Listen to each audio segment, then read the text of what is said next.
तो कल गया के बेलागंज में प्रशांत किशोर की सभा में हंगामा हो गया। हंगामा एक संभावित उम्मीदवार का नाम लेने पर हो गया है। बेलागंज और इमामगंज में उपचुनाव होना है। प्रशांत किशोर ने जब एक संभावित उम्मीदवार का नाम लिया तो दूसरे संभावित उम्मीदवार के समर्थक भड़क गए और हंगामा करने लगे। इसके बाद प्रशांत किशोर ने सबको शांत करने की कोशिश की।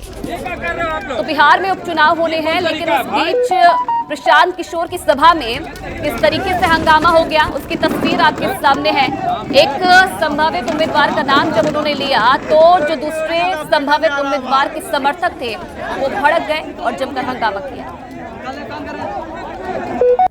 ये क्या कर रहे हो आप लोग? ये कौन तरीका है भाई?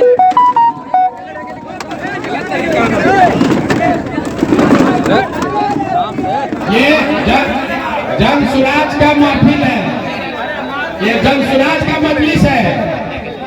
इत्मीनान से सुनिए और इसके ईमानदारी पर शुद्धता और इसके प्रोसेस पर उंगली मत उठाइए। परिणाम सुने बगैर नारा लगाओगे तो गर्दन कट जाएगा। शांति से बैठिए, आप हम पर दबाव नहीं बना सकते।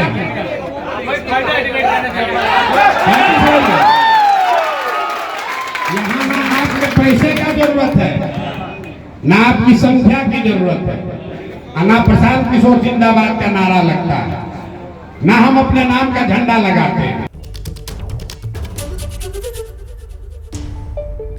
प्रशांत किशोर की सभा में हंगामे को लेकर अब उनके विरोधी उन पर हमला बोल रहे हैं। कुछ लोग राजनीति में शोर मचा रहे थे और बिहार की राजनीति में उनको अपनी हैसियत पता चल गया। अभी उम्मीदवारों के नाम का ऐलान होते ही जिस तरह से कुर्सियां चली, नारे लगे, भगदड़ की स्थिति हुई, अब उनको पता चल रहा है ये बिहार की धरती है। यहाँ पर बिहार की जनता राजनीतिक रूप से जागरूक रहती है और ये राजनीति में शोर मचाने आए थे बीजेपी की बी टीम बन करके वोट कटवा का काम करने के लिए। उनको जनता ने और असली चेहरा उनका देख लिया। प्रशांत किशोर जी, बिहार की राजनीति आपके बस की बात नहीं। गया में जो आपकी मीटिंग चल रही थी छोटी सी, उसमें जो दुर्घटना घटी आपको पता लग गया होगा कि ये बिहार की जनता है जो कि राजनीतिक रूप से बहुत ही संवेदनशील है। आप कुछ थोपना चाहेंगे? बिहार की जनता आपसे राजनीतिक शुचिता की अपेक्षा रखती है। इस तरह के अहंकारी वाले भाषा की अपेक्षा आपसे नहीं की जा सकती। प्रशांत किशोर जी अभी से पहले तक दूसरे दल के मुंशीगिरी करते थे, पहली बार नेतागिरी पर उतरे हैं। एक ही सीट में पसीना छूट रहा है जो किसको उम्मीदवार बनाए।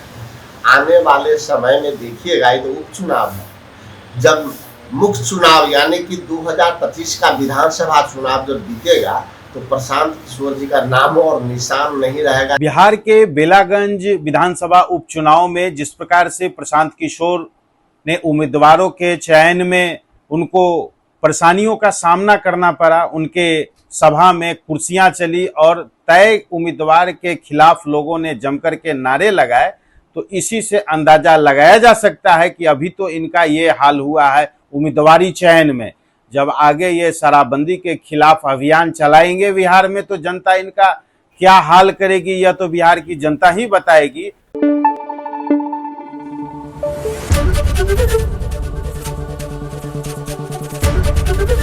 एबीपी न्यूज आपको रखे आगे।